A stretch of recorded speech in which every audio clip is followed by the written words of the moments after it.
রাসূল সাল্লাল্লাহু আলাইহি সাল্লাম বলছেন যে এই কিয়ামতের মাঠেই 7 শ্রেণীর মানুষকে আল্লাহ পাক বিশেষ মেহমানদারির ব্যবস্থা করবেন, আরশের ছায়ায় ছায়া দিবেন ইনশাআল্লাহ। কোথায় ছায়া দিবেন? ওই দিন এই ছায়া ছাড়া অন্য কোনো ছায়া থাকবে না। নবী সাল্লাল্লাহু আলাইহি ওয়াসাল্লাম বলছেন তার মধ্যে প্রথম শ্রেণী হচ্ছে ইমামুন আদিল, ন্যায়পরায়ণ শাসক। ন্যায়পরায়ণ, আচ্ছা, ন্যায়পরায়ণ শাসকের একটা এক্সাম্পল দেই। মক্কার জাহেলি যুগে সাহাবীরা ঈমান নিয়ে এসেছেন, বাস তাদের উপর নির্মম নির্যাতন শুরু হয়ে গেছে, আবু জেহেল, আবু লাহাব, উতবা, শাইবা। তখন সাহাবীরা আল্লাহ রাসূলের কাছে এসে বলছেন, ইয়া রাসূলুল্লাহ, আপনি একটু বদদোয়া করেন, তাদের উপর বদদোয়া করেন, আমরা তো আর পারছি না। নবী সাল্লাল্লাহু আলাইহি ওয়াসাল্লাম বললেন, তোমরা মক্কা থেকে হিজরত করে হাবাসায় চলে যাও। কোথায়? হাবাসা। হাবাসা মানে হচ্ছে আবিসিনিয়া। আবিসিনিয়া মানে এখনকার ইথিওপিয়া, ইরিত্রিয়া। নাম শুনেছেন কি? বিশেষ কোচিং তো করছেন অনেকে। আফ্রিকা মহাদেশের একটা ছোট্ট দেশ ইরিত্রিয়া, ওখানে চলে যাও। তখন বলেছিলেন তিনি হাবাসায় চলে যাও। সাহাবীরা জিজ্ঞাসা করছেন হাবাসায় কেন?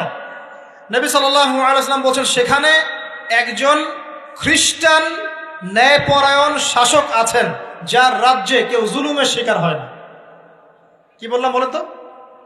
হাবাসা কে আছেন? একজন মুসলিম না খ্রিস্টান? খ্রিস্টান ন্যায়পরায়ণ শাসক আছেন, যার রাজ্যে কেউ জুলুমের শিকার, মুসলমান নন এমন একজন শাসকের প্রশংসা করে আমাদের নবীজি বললেন তার রাজ্যে কেউ জুলুমের শিকার হয়। সুবহানাল্লাহ। সাহাবীরা সেখানে হিজরত করলেন, নেতৃত্ব দিয়েছেন জাফর বিন আবি তালেব রাদিয়াল্লাহু আনহু। সেই সাহাবী বাদশাহ নাজাশী, তার নাম ছিল বাদশাহ নাজাশী, তার সামনে দাঁড়িয়ে সূরা মারিয়াম তেলাওয়াত করেছিলেন। ওই সূরা মারিয়ামে ইয়াহইয়া, জাকারিয়া, ঈসা, তার মা, এই গল্প ঘটনাগুলো আছে। এই সূরার তেলাওয়াত শুনে বাদশাহ নাজাশীর চোখ দিয়ে পানি পড়তে পড়তে দাড়ি ভিজে গিয়েছে। সুবহানাল্লাহ। শেষে তিনি ঈমান নিয়ে আসেন, মুসলমান হন, আলহামদুলিল্লাহ। আমাদের নবীজি তার জানাজার নামাজ পড়েছিলেন, আমাদের নবীজি তার গায়েবানা জানাজার নামাজও পড়েছেন, বলে সুবহানাল্লাহ। এখানে একটা পয়েন্ট খালি বলতে চাই, একজন অমুসলিম শাসক সম্পর্কে আমাদের নবীজি মন্তব্য করেছিলেন তার রাজ্যে কেউ জুলুমের শিকার হয় না। আর আজকের দিনে সারা বিশ্বের কোনো কোনো ক্ষেত্রে মুসলিম শাসকদের ব্যাপারেও এই কথা বলা যায় না যে তার রাজ্যে কেউ জুলুমের শিকার হয়। আল্লাহ পাক বলছেন আরশের ছায়া আমি ছায়া দিব 7 শ্রেণীর মানুষকে। কয় শ্রেণী? তার মধ্যে প্রথম শ্রেণী হচ্ছে ইমামুন আদিল, ন্যায়পরায়ণ শাসক। আল্লাহ পাক আমাদের সমস্ত শাসকদেরকে ন্যায়পরায়ণ হওয়ার তৌফিক দান করুন। 2 নাম্বার, সেই যুবককে আমি সেখানে আশ্রয় দিব যেই যুবক তার যৌবন কালটা আল্লাহর পথে কাটিয়ে দিয়েছে। এবার কি হাদিসটা আপনি পেয়েছেন? এর আগের হাদিস কি শুনলেন? পা নড়াতে পারবেন না যতক্ষণ পর্যন্ত এই প্রশ্নের উত্তর না দিচ্ছেন যৌবনকাল কোন পথে ব্যয় করেছেন। এখন যদি আল্লাহর পথে ব্যয় করেন তাহলে আরশের ছায়া ছায়া পাচ্ছেন, আলহামদুলিল্লাহ। বাকিগুলো কারা কারা একটু বলে দেই। 3 নাম্বার হচ্ছে সেই ব্যক্তি যে একজন আরেকজনকে মহব্বত করে, এক ব্যক্তি আরেক ব্যক্তিকে মহব্বত করে শুধুমাত্র আল্লাহর সন্তুষ্টির জন্য। কথা কি বুঝতে পারছেন? এই মহব্বত আবার এই ছেলে মেয়ের ফ্রি মিক্সিং না। কথা বুঝতে পারেনি? দিনের খাতিরে মহব্বত, আল্লাহর জন্য মহব্বত, আল্লাহর জন্য। 4 নাম্বার এমন ব্যক্তি যে এত গোপনে দান করে যে তার বাম হাত জানে না ডান হাত কি দান করেছে। আমরা তো এখন 1 টাকা দান করলে 100 টাকা ফুটাই। ফেসবুক আছে, মারাত্মক একটা জিনিস ফেসবুক, মানে এটা মানুষকে আর মানুষ রাখে না। যে ব্যক্তি ফেসবুকে আসক্ত তার সাথে কথাবার্তা বলা, লেনদেন, চলাফেরা খুব ডিফিকাল্ট। মানে কি বোঝেন আগে কথাটা? কেন ডিফিকাল্ট? কারণ সে এত বেশি আসক্ত এখানে যে পান থেকে চুন খসলে সে আপনাকে পাবলিকলি ধুয়ে রেখে দিবে। কিছু হইলে আপনাকে ফেসবুকে টেনে নিয়ে আসবে, ফেসবুকে সবাইকে বলবে উনি আমার সাথে এই কাজ করছে। আপনি বলারও টাইম পাবেন না যে আপনি নির্দোষ। তো খুব মুশকিল না এগুলা। আল্লাহ মাফ করুক আমাদেরকে। এমন ভাবে দান করে যে বাম হাত জানে না ডান হাত কি দান করছে।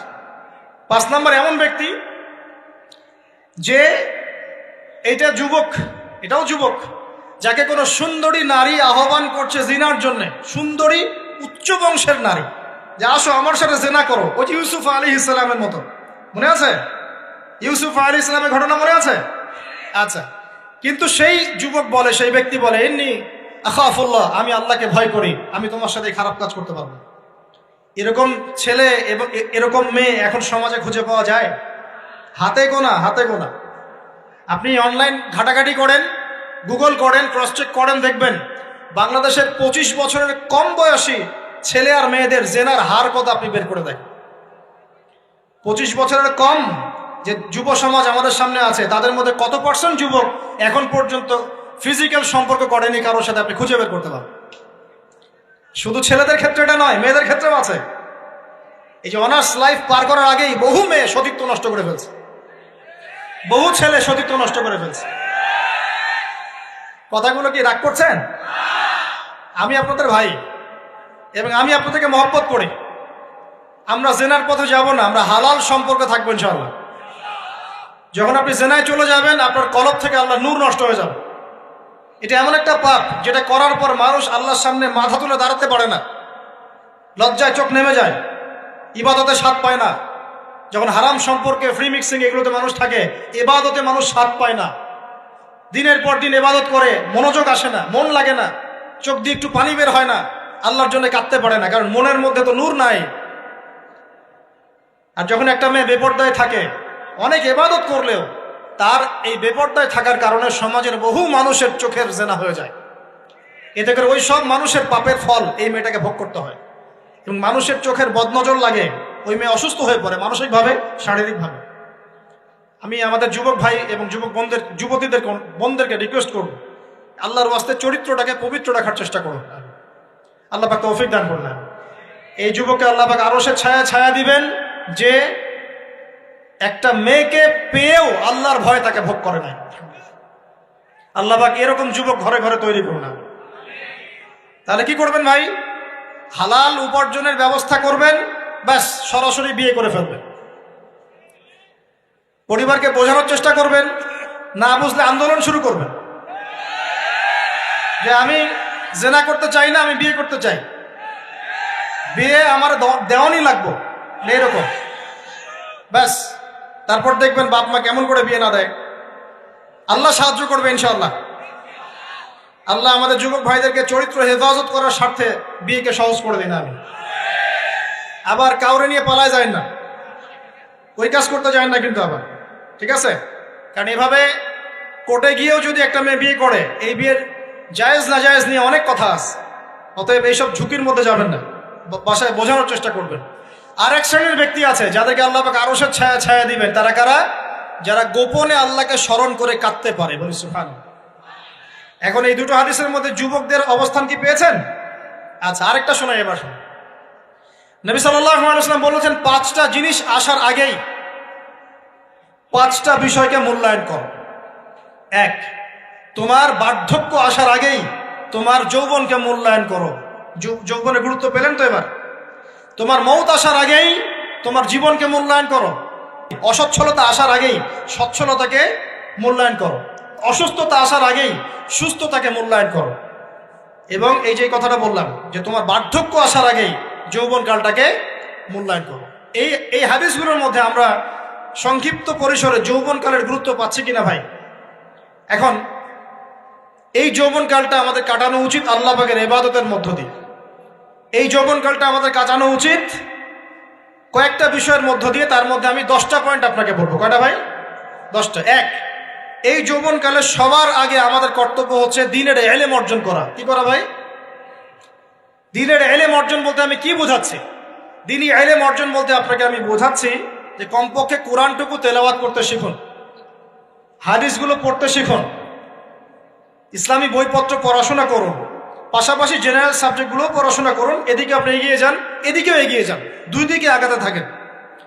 এর পাশাপাশি বরেণ্য ওলামায়ে কেরামদের সোহবতে থাকার চেষ্টা করেন। যারা রিনাউন্ড এবং বরেণ্য ওলামায়ে কেরাম, তাদের সোহবতে থাকার চেষ্টা করেন। ইলম অর্জনের অনেক ধাপ আছে।